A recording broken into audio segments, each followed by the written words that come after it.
Senhor, no início deste dia, peço-te a paz e a sabedoria. Torna-me uma pessoa virtuosa, espelho de tua bondade neste mundo. Quero contemplar tuas criaturas com olhar cheio de amor, cuidado e compromisso com a justiça. Concede-me percorrer o caminho aberto por Jesus, narrado pelo evangelista Mateus, buscando o discernimento necessário para que meu estar neste mundo seja pleno de sentido e todos que comigo conviverem sintam a tua presença. Que eu possa chegar à noite com o coração em paz, por ter cumprido a vossa vontade e não ter permitido que meu dia passasse em vão. Eu posso dizer com Jesus: sim, Pai, porque assim foi de teu agrado. Amém.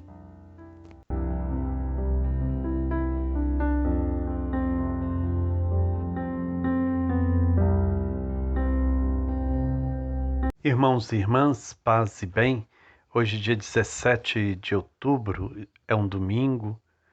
Somos convidados então neste dia a buscar mais intensamente estar na presença de Deus, participarmos da Eucaristia, se possível, que nós possamos fazer deste domingo um domingo de muita reflexão, de muita oração. O tema da nossa reflexão de hoje: quem quiser se tornar grande, seja aquele que serve.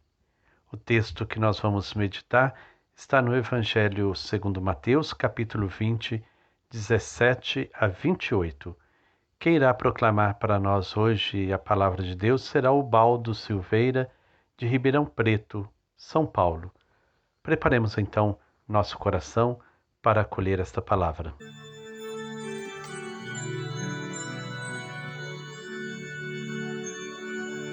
Quem quiser se tornar grande,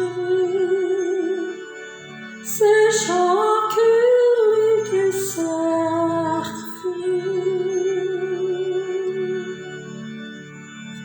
Quando estavam para subir a Jerusalém, ele tomou os 12 a sós e lhes disse, enquanto caminhavam: Eis que estamos subindo a Jerusalém, e o Filho do Homem será entregue ao chefe dos sacerdotes e escribas.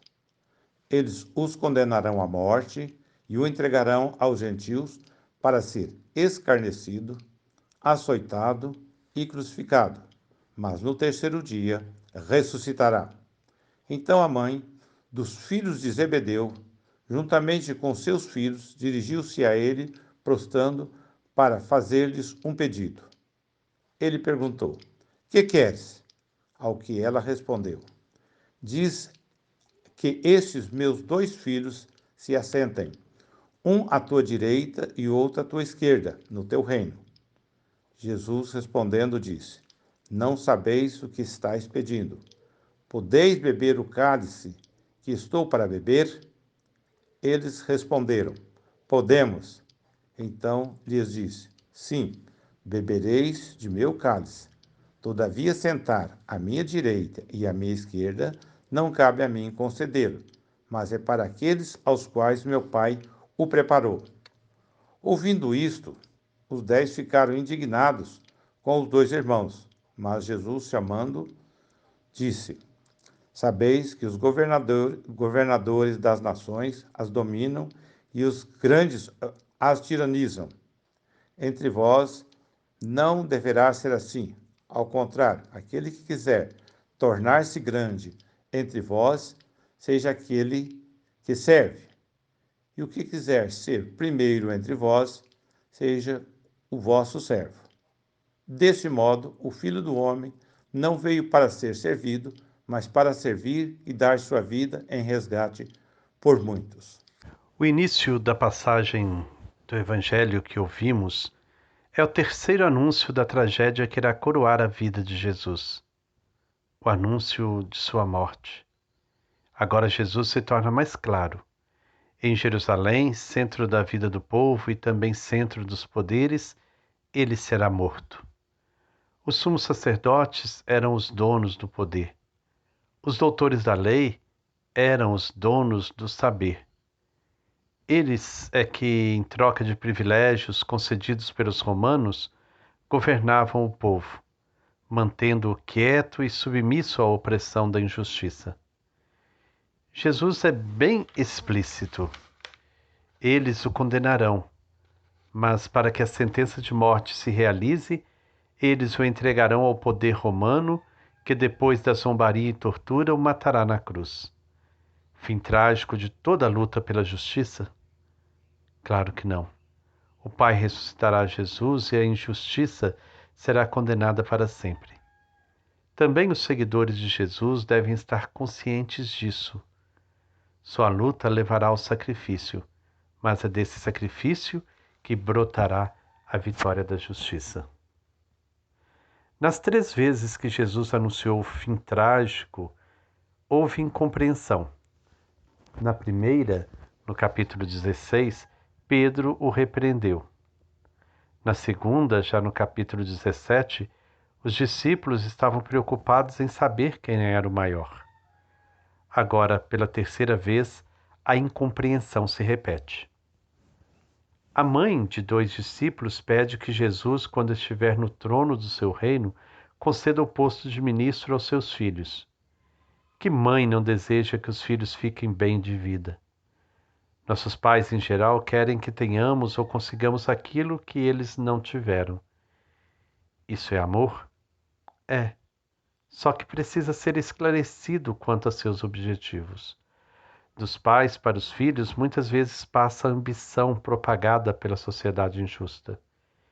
E isso não está de acordo com o projeto de Jesus, que é a sociedade nova fundada na justiça. Jesus então apresenta um desafio. Ele vai de fato sentar-se no trono de glória, mas passará antes pela difamação, humilhação, condenação, tortura e até a morte. Esse é o cálice que ele vai beber, um símbolo do seu caminho ou destino. Mas eles são discípulos decididos, estão dispostos a tudo. Mas perguntamos, para conseguir o quê? É claro que o poder. E então descobrimos que até o testemunho cristão mais legítimo pode ser distorcido e desfigurado, servindo finalmente não para a justiça, mas para cair de novo nas tentações da injustiça. Só faltava essa, servir-se da prática da justiça para recriar a injustiça, a abundância, os prestígios, o poder, a riqueza. É o Pai quem vai decidir quem terá o lugar à direita e à esquerda de Jesus. Só Ele poderá discernir quem foi que se aproximou mais da palavra e da ação de Jesus, isto é, do anúncio e da prática de Jesus. Os outros discípulos ficaram furiosos com os 2 irmãos, e a raiva diz tudo. Também eles querem o poder. Por que eles e não nós? É o que sempre nos passa pela cabeça quando vemos que os outros têm mais ou podem mais. E isso não tem fim.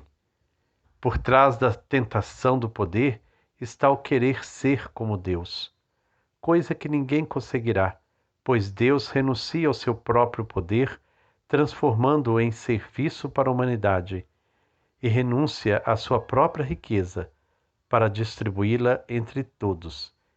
Ele é o Pai e quer a fraternidade e a partilha. Jesus esclarece a diferença entre a antiga e a nova sociedade. Na antiga, os governadores dominavam e exploravam o povo, alicerçando seu domínio sobre a prática da injustiça. No reino de Deus, ou seja, na nova sociedade fundada na justiça, a autoridade não é para dominar, mas para servir. Deus serve, Jesus serve também. Iríamos nós querer colocar Deus e Jesus ao nosso serviço pessoal só para ter mais armas para dominar os outros? Tentação tanto mais sutil, porque tem a desculpa da religião e da fé. Sutil, mas também a mais perversa de todas. Que nós possamos cada vez mais desejarmos sermos aqueles que servem. Quem quiser se tornar grande, seja aquele que serve. Sebastião Farinhada, Eliane, então, com vocês. Olá, Frei Gilberto, bom dia, farinhada, saudações franciscanas a vocês, queridos irmãos e irmãs, que rezam conosco nessa manhã. Paz e bem. Os discípulos que seguiam Jesus aceitaram participar da construção da nova comunidade. Porém, seus pensamentos estavam contaminados pela ideia de poder que busca status, privilégios e recompensas. Eles disputavam entre si quem seria o maior e o primeiro. Essa é uma visão que revela o pensamento da classe dominante. Jesus, por sua vez, segue na contramão. Em seu projeto, o poder se traduz em serviço, sobretudo aos mais necessitados e excluídos. Ele dá um sacode nos discípulos para que eles acordem e compreendam a proposta do seu reino.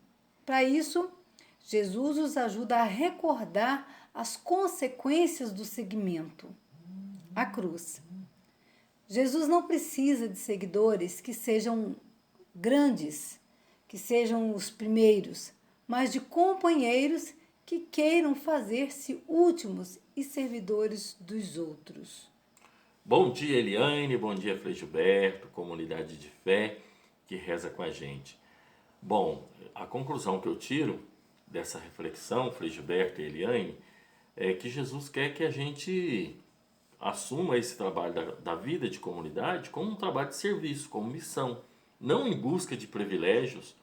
E os próprios discípulos questionam, mas nós deixamos tudo para te seguir. É missão, é serviço, é construir o reino de Deus. É para isso que Jesus nos chama e vamos ser então essa igreja comprometida com a proposta de Jesus. Agora é tempo de ser igreja, caminha juntos, participar. Agora é tempo de ser igreja, caminha juntos, participar.